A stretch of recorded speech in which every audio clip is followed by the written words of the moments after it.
But from my formal opinion and what I've seen a lot, if you can't see yourself with this person for 10 years plus, should you be doing business with them? You know, I feel like once you create a business partnership, you've created a relationship that needs to be long lasted. So if you don't see yourself in a relationship with this person for the next 10 years, then you need to go back to the drawing board. So welcome everybody back to another exciting show of the About That Water podcast, where we help the sandwich generation build strong financial habits so that they can talk about money, enjoy their money, and spend their money with confidence. Today, we'll be talking about something that's very entrepreneurial wants to hear, and not everybody really understands it, which is really business credit. So to help us break this down, we got Cedrick Phillips, the president of Funds Well Consulting Group. Cedrick has been working with other business owners across the U.S. And so thank you, Cedrick, for coming to the show. How's everything with you? Man, everything's good. Good morning. Thank you for having me on the show. I appreciate it.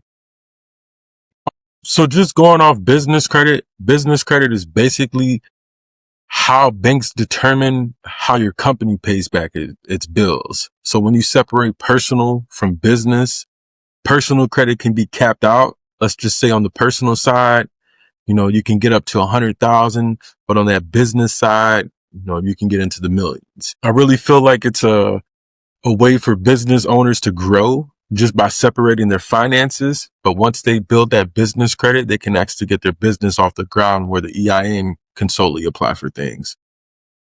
Okay, can you break down what is the EIN? So that is the employee identification number. Typically, the EIN is what's so governed by the IRS, but that EIN number will be given to you by the IRS, and that would be basically like your business's SSN. Okay, so the SSN, which is Social Security number? Yeah, but That's instead of a Social Security, yeah, that'll be how your business is tracked. That's how the business is filed every tax season, things like that of that nature.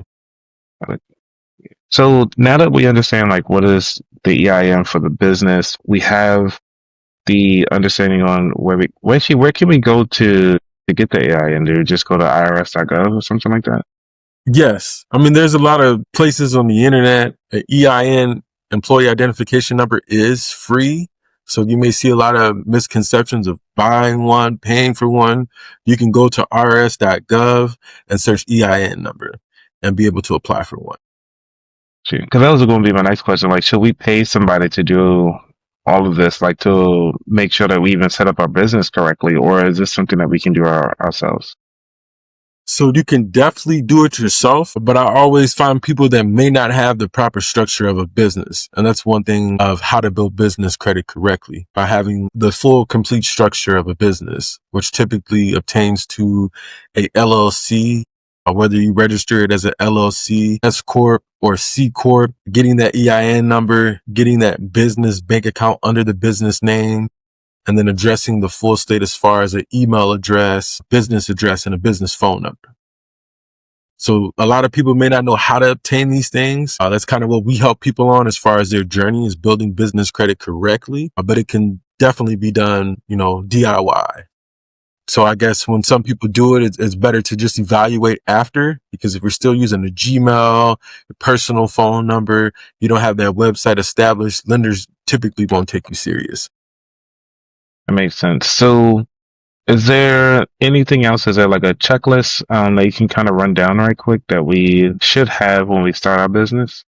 Yes. So typically the checklist is register as an LLC, S Corp, or C Corporation, not just a sole prop. A lot of people, I still come across sole props, and people don't understand that sole props actually connect you to your personal. So I always recommend getting that LLC, S Corp.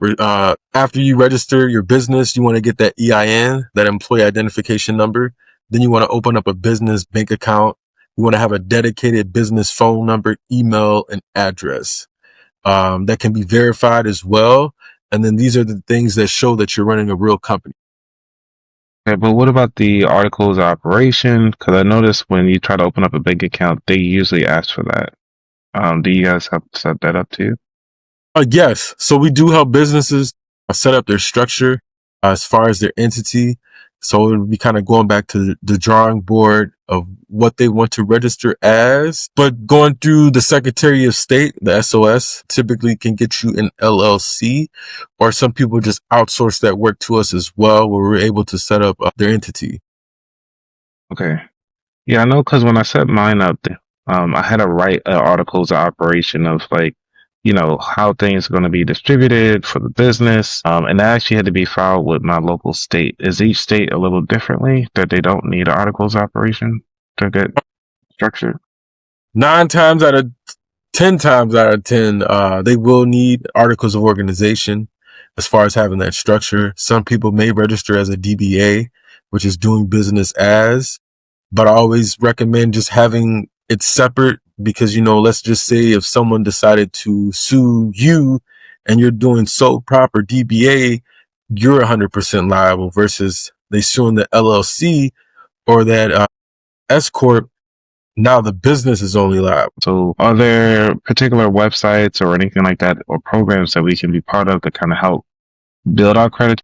So the first thing, once you get your full entity structured, you do want to obtain a DUNS number. And that is from Dun and Bradstreet, that it's one of the business bureaus. And then you also want to register your businesses on Experian Business and Business Equifax as well. So you can actually monitor your business credit reports. And typically one of the fastest ways that you can check your business credit or even start establishing is going through NAV. I'm not sure if you ever heard of NAV, but NAV helps business owners. They show you your business trade lines. They also help you build business credit. So, going through that, and we realized that we have this set up, we got everybody, they know who we are. Now it's talking about getting funding. Do we actually, what was the best way to get funding for the business? So getting funding for the business, once you have everything properly structured and set up correctly, now you want to do your due diligence on what programs are out there and then what programs you actually qualify for. So let's just say you have good credit, you start establishing business credit. You can go to, I usually do credit unions, banks, CDFIs as well, where they can possibly pre-qualify you, or you get approvals through these banks and credit unions. If you have bad credit and you're building business credit, there's things such as vendor accounts where you can actually set up vendor accounts and now your business can build credit. Some of those vendor accounts can typically be net 30s where you may purchase this product and you have to pay it back in 30 days. So a lot of people can actually set up vendor accounts with Uline. Let's just say if they're a cleaning company, they get cleaning supplies. A lot of people establish net 30s with Amazon as well. If they're e-commerce resellers where they can actually get this product ahead of time and pay it back later.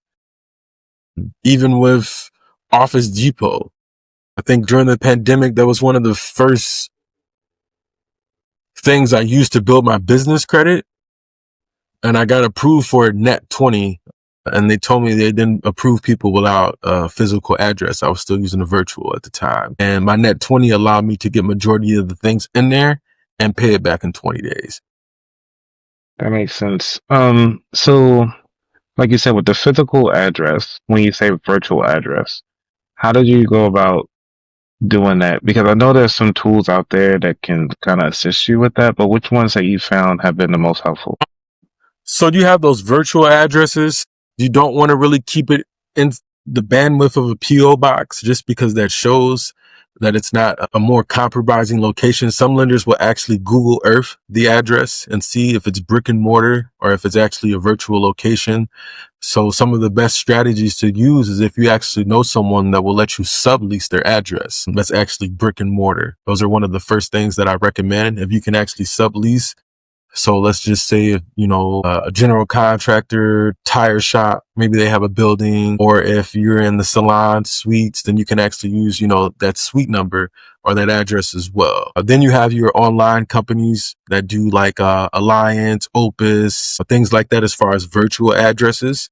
So typically they may offer PO boxes, but some of these online structures set up where if you pay a higher subscription, you have that allowance where you can actually do in-house meetings where they actually give you a physical location. where you can actually sit and meet. So I do recommend that as well. That is interesting. I never thought about like a sublease option to actually go to a place. Because for me as a podcaster, most of my stuff is virtual. But I did have to actually get a physical address just in order for me to kind of qualify for some of the bank uh, loans and not even bank loans, just for the bank accounts. Utilizing the name. When it comes to building a name, does that actually impact on how much credit you get? Because I've heard that sometimes, depending on what you're putting in the name, they kind of determine on like, hey, we're going to give you this amount of dollars versus a large chunk. Yes. So definitely the complete structure of the business, but the name of the business will actually, I wouldn't say it'll disqualify you, but it will put you in a high risk category. So if you have a high risk name, like real estate's high risk, so any type of real estate, there's a lot of high risk businesses out there. Construction, car rentals, just avoiding those high risk names will help actually make your business more fundable. Even though if you do choose a high risk name or have that name, it still comes down to your SIC code, which is what identity your business is in, what category. So I wouldn't say it's more of how much you can get because, certain structures of the business will allow, or it'll kind of just raise red flags until they actually know what you do, what your SIC code is, what operations you're in. And then it kind of takes its toll. Yeah. So thanks for that. Like, why do you think that a lot of business owners just don't decide to build their own business credit? Like, they might see it, but don't really care about it. A lot of people that I recommend that don't want to build business credit, either they don't have the patience or they're unaware of how to build business credit. They just don't know. And, I was that same person years ago, like, wait, there's business credit? And then once I learned how to build it, establish it, it made a big difference on the business. So a lot of people just aren't educated on it, or it's not an overnight task. Gotcha. Okay, so then what are some myths around it? Like, what are some big myths around the business credit? Some of the big myths, I don't know if you see this on TikTok, but you can qualify for up to 100,000 with 500 credit score. Typically that's wrong. It's very misconcepted. A lot of people still need to have good credit on top of their business credit if they want cash loans and cash lines of credit. Another big myth we see is that people think business credit is just business credit cards. A lot of people don't know that you can actually establish business credit financing equipment. So equipment provides those auto leases that actually report and just the reportability overso of that side. So there's leases involved, trade lines. So it's not also just about business credit cards. It makes sense because, business is business and sometimes it's booming, sometimes it's not.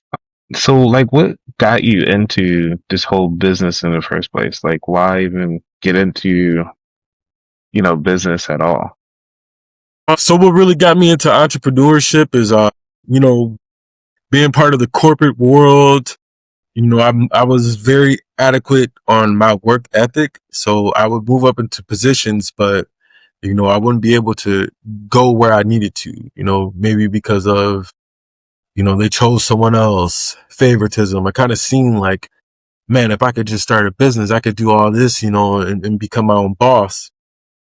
And I was in a situation where I actually needed to fix my finances and fix my credit. And that's kind of where it started from, doing credit repair and to me getting into the finance industry. But once I fixed my finances together and got my credit together, I thought like, man, if I did it for myself, I can do it for someone else. And then that's just kind of where like I messed around and got like 5 test clients. I was like, y'all don't have to pay me, just be my test products. And ever since then, I haven't looked back. Um, and that's an interesting story. So, like, going through all of that, was it like somebody in your ear to say, like, hey, why not do this that way? Like, was it like a family situation? Your mom, your dad, were they entrepreneurs too? No, actually, I think I'm the only person like on the side that really, went with entrepreneurship. I was like, I would say the black sheep, someone growing up, both of my sisters, they have degrees and, I just got this paper that said I took this course and that was the time then. So at that time where I was really obsessed in entrepreneurship, just had my son. and I needed a little bit more availability and more time for him at that time. So, I was doing 10 to 12 hour shifts, thinking it was, like could just run my business. And now I'm working every day to make sure I don't have to work those 10, 12 hour shifts. Totally understand. I mean, with the flexibility to start your own business, because one of the things most businesses don't last that long. Usually it's only like 2 or 3 years and then that's it.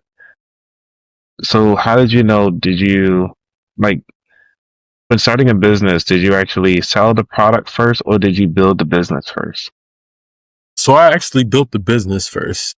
Most business owners don't last just because due to lack of funding. 80% don't know, they get declined by banks. They don't know what to qualify for. They don't know anything about funding. So just me, I took a lot of information in before I actually started the business. But once I built the business out correctly, that's kind of when I just went full blown entrepreneurship. Because it gets you to think of, does the business work before you even go to, the full length of like saying like, hey, let's go down and build this business without even, but you already knew the market that you're getting into, right? Yeah. So I actually researched the credit repair market. That was one of my first actually like full-time businesses that I started.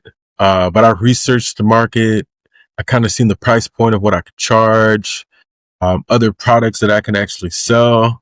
But from a standpoint of like having a business plan, having all that stuff together, I didn't do any of that. I took the leap of faith and I got organized after. Okay, so now your mission is to kind of help everybody get their stuff together, not like how you did it, but to do it right the first time.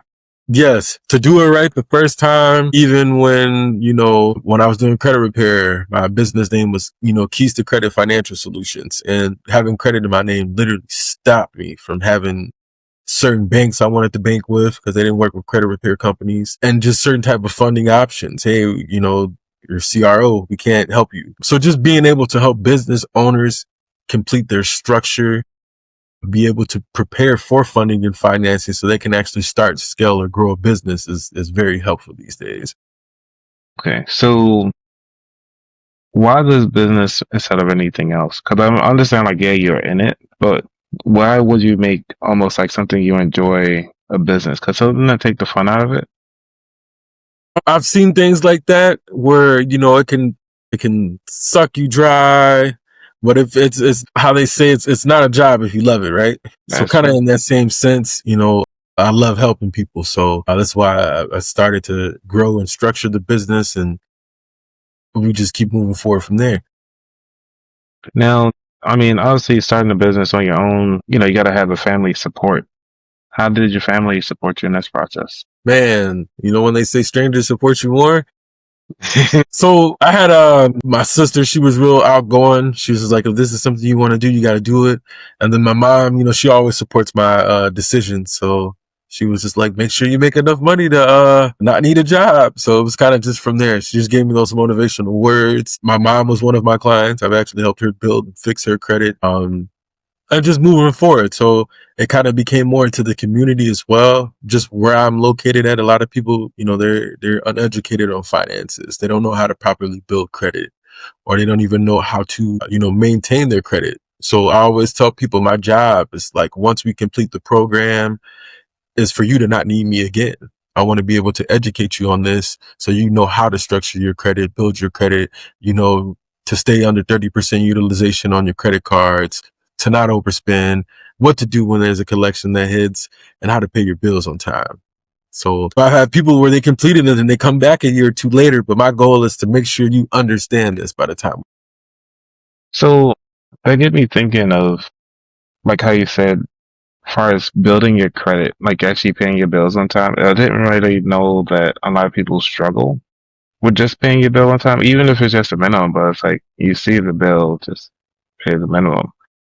Like, what was that struggle about that? So I want to say a lot of people may be drowning in debt, or they may just let those finances pack up, or they're not responsible. You got those people that'll take that trip to Miami and they'll worry about the rent later. But just basically organizing your finances. And I definitely say budgeting. If you're spending more on bills than what you're making, you definitely need to budget.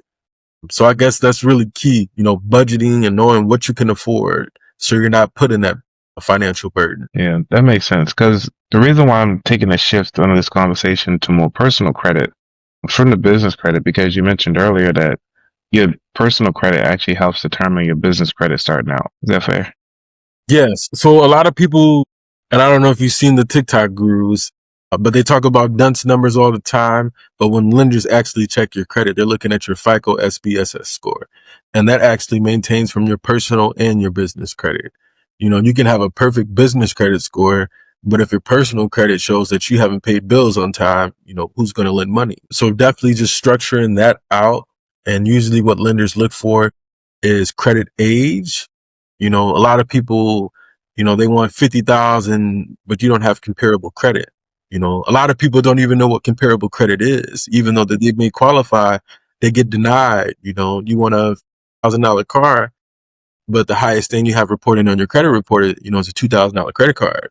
You haven't showed us any comparable credit that you can afford this. And that goes back to the industry that you fall under, because say if you are in construction, most of that equipment is about 100 grand or more. But your personal, you probably don't even need about over a $10,000 credit card. So it goes back to industry specific, if I'm reading this correctly. Yes and no. Like to finance a lot of equipment, a lot of finance lenders, equipment lenders, they look for comparable credit. That's why a lot of times they like to lend to people that have mortgages.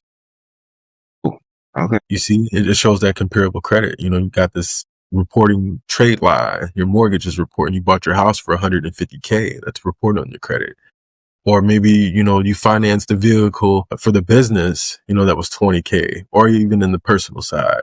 So being able to just structure that as well, but 9 times out of 10, it definitely starts with them just taking action as far as a game plan. Cause I run across a lot of people that, they make good revenue in business, but their credit has been shot to the ground. And just kind of restructuring those finances and being able to rebuild that profile. So as we go through, slide over to the third segment, which is the futures.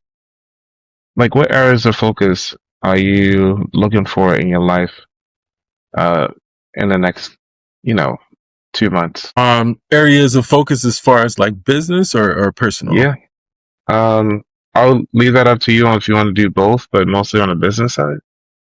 On the business side, we're definitely looking to expand. I'm hoping I can actually bring some more people to my brokerage shop. I do have one assistant right now, but I'm actually looking to grow and show people how to become a loan broker. So in the next 2 or 3 months, we'll still be focusing on structuring business credit and helping people obtain financing. But I definitely feel like scaling wise, I'm hoping to add on some more staff.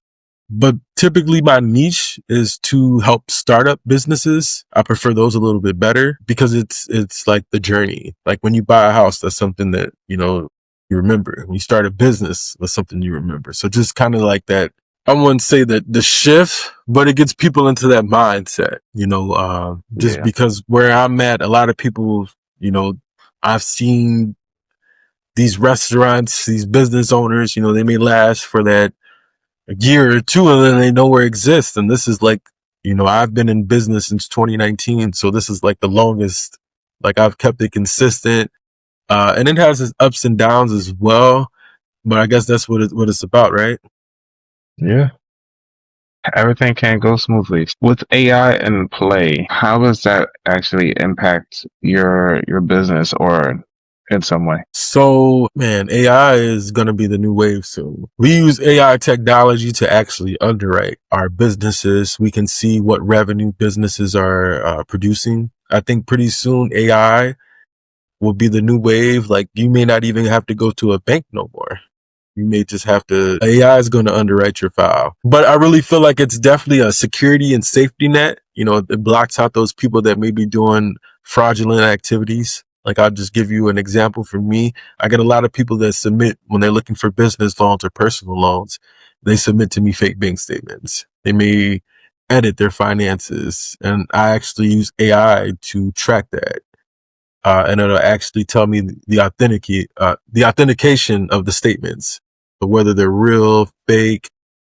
and even just kind of getting an overdraft of the business, how much revenue it is. It'll show the DTI. So I feel like pretty soon it's going to get more advanced in the lending industry. Okay, and DTI, to break that down, debt to income. Yes. Okay, let's make sure. So, but for you, you know, you have your family all set up. Uh, you know, are there any habits that you're trying to improve on for yourself? I would really say just kind of focus more on, I learn every day. So I acquire new skills. I try to use them in my everyday life. So really just acquiring new skills and passing them down. I got this 10-year-old. He's a little hustler. He makes these little bracelets and sell them in his school for school bucks. I've showed him how to do his finances. He actually knows how to edit with CapCut. So just basically seeing how I can pass it down, just, from generation. Definitely focusing more on building generational wealth. Okay, now this is one of the controversial things that I go back and forth on, which is that when you quote unquote building a legacy for the business, if you already notice that like a lot of businesses, they go under because they don't have a family member to pass it on to. Sometimes parents create these businesses and like, oh yeah, one day, son or daughter, this business is going to be yours one day. And they're like, I don't want it. He's like, I'm not interested in it. That's your thing, and let it be. So do you hope that your children will take this over, or what's the deal? I don't know what my son wants to do. One minute he wants to be a doctor, and then the next he wants to be TikTok famous. But I'm hoping just with the skills and the resources that I do show him, he'll be able to make very, very smart financial decisions moving forward in life. As far as adulting and growing up, if it's something that he's willing to do, I'm all for it. But I won't really push it on them as well. I won't push it on him, but I like to show him a little bit about the business side of the business. Even when, I got this, when I was for my credit repair clients, he stamps all my letters and drops them off. I drop them off at the post office. So even showing them a little task. But I'm hoping if it's not being able to pass down, that I can develop mentees and people under me as well that have learned these skills to be able to produce income. Nice. Now, hopefully, when he's on all these stamps, you paying him, right? So he can go inside his retirement account. And it's going to go inside his Roblox account. But we get into that Oh my retirement gosh, account. right. Yeah, I mean, he takes every little Roblox. I'm like, hold up. But definitely. Yeah, I mean, after hearing everybody saying it, I know you need to just go to them and buy some Roblox stock, just to kind of get into that, because I didn't realize all these kids pay for this, man. Yeah, I was like, me growing up, we had like Yu-Gi-Oh and Pokemon. Just now he's like, no, that's old people. So I was like, what? Wow. They're just Roblox at this point. He doesn't have to leave the house. He can play on the Xbox, or we go to the library. He still tries to find a way to get on there. That's crazy. But is there anything that you want to leave the audience with before we get to the final 4 questions? Definitely want to just leave the audience with, if you don't know what's hindering your credit, if you want to be able to start a business, buy a house, purchase equipment, turn that credit from zero to hero, do due diligence. You can reach out to us. It does not start until you start. Not like that. All right. So you ready for the final 4? Sure.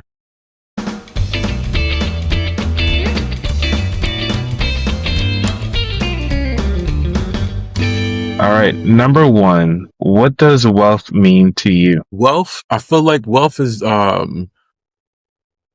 it's a tricky question. I feel like wealth is what you can actually, everyone say it's a physical demeanor. It's not in the shape of money, but wealth is to me, what you can bring over time. I feel like wealth is, in a sense, what are you worth? All right. I like it. Yeah, 'cause you can get very philosophical with the word when you start looking at definitions. Yeah, I'm just with like, everything. Especially in this economy right now, tariffs is taking that word down. For sure. Be like, the wealth is actually being able to pay these tariffs. Oh no, for real. It's definitely, even in situations now where I think I've seen an article where it said from like, I just went school shopping yesterday for my son, And I seen an article not too long ago that stated like from start to finish in today's economy, well, from kindergarten to college is almost like 150K per child, possibly more than that. And I'm just It's, like, whoa, I agree. like the whole 18 plus, and it's just, man, baby boomers. Well, I mean, you got to think about all the extracurricular activities that they got to go through.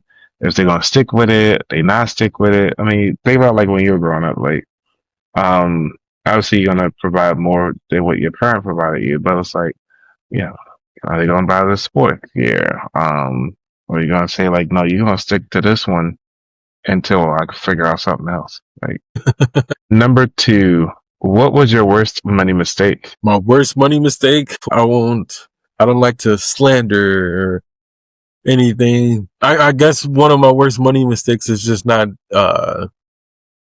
went into a bad partnership. It's wasted time and wasted money, but it was an equivalent of both. So I definitely would just say, a bad business partnership. Okay. Well, now I got a question.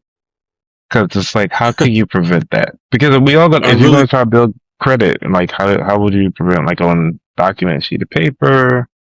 You know, would that make sense? Would that help? I would definitely have some type of formal agreement that's locked in. You know, I come across now, like offering financing to people. I come across a lot of people that they go into business with their partners. They're trying to buy out their partners, or even when they're husband and wife, and it gets messy in those situations as well, where they are business partners. But from my formal opinion and what I've seen a lot, if you can't see yourself with this person for 10 years plus, should you be doing business with them? You know, I feel like once you create a business partnership, you've created a relationship that needs to be long lasted. So if you don't see yourself in a relationship with this person for the next 10 years, then you need to go back to the drawing board. So, would you think that marriage is a business? Yes and no. That's yes and no. But no, I don't want to be that person that looks at marriage as a numerical fraction as far as a number, but I felt like how you conduct your marriage, that is conducting business. How he and she operates, or, you know, she and she, him and him, how they operate, that is a form of way to conduct business. But when you come to finances, assets, definitely can turn into something a little tricky. Right. I mean, I firmly think that marriage is a business. So, you know, like you said, with the contract to write out everything, it's helpful. And then also, as far as like if things don't work out, you know, you can just put in the clause to say like, hey, well, after this, we break up, you move out, you don't get to have anything or whatever, and they agree. Nice and easy. It's called prenup. Make life easy. Uh, I know we went down a rabbit hole, but let's see. Number three. Is there a book that inspired your journey or changed your perspective? There's a few books, but one of the ones that kind of helped me change my aspect was The Art of War. That's interesting. Why that book? I'd What is say, it? it kind of just, you know, when I was younger, I was a complete different, you know, wouldn't say a war child, but I was going through a path where I had to, that path would either lead me to good or it left me somewhere else. So just redefining the mindset after I read it, like it kind of gave me insight, you know, how to defeat a person without going to war. So, it kind of just changed my aspect on things from a standpoint, even in conflict, but even on, you know, everyday situations. Okay. Yeah, I have to reread that book. That was actually a fun one. It's small, so it's a quick read, so it's not too long. So let's see, number four. What is your favorite dish to make? My favorite dish to make. All right. I know we were talking about Puerto Rico. My favorite dish to make, empanadas with some Puerto Rican rice. Favorite thing. Nice. I might have to try some. I didn't. Did it? Because I know we call it like Spanish rice, but is it different from Spanish rice? Just kind of depending on what seasonings and flavor you put in there. But typically it is. I mean, candules, Some people use minced garlic, and then sofrito is just, the key in the Caribbean, but definitely a little different. Okay. Let's try this out one day, see how it goes. So this is the very last question of the show, which is, where can people find out more about you? If you want to find out more about me, you can go to www.fundswellconsultinggroup.com with 2 G's, or you can call. Awesome. Cedrick, thank you so much for coming through, sharing your knowledge about business credit, helping us to even build up our personal credit, and realizing the importance links between the two so that we can actually have a successful business starting out from the ground up. And remember, if there's anything that you as a listener is having issues with, and you always just have a question, leave a comment down below on YouTube, or even just leave a message on Spotify. So I look forward to hearing from you. Hopefully everything is going all right. Remember, you can only put one show on at a time. Try to put 2 of them on, you can actually hurt yourself. We're not getting younger anymore. We're getting a little bit older. So y'all be safe out there. Be out. Peace. I appreciate it.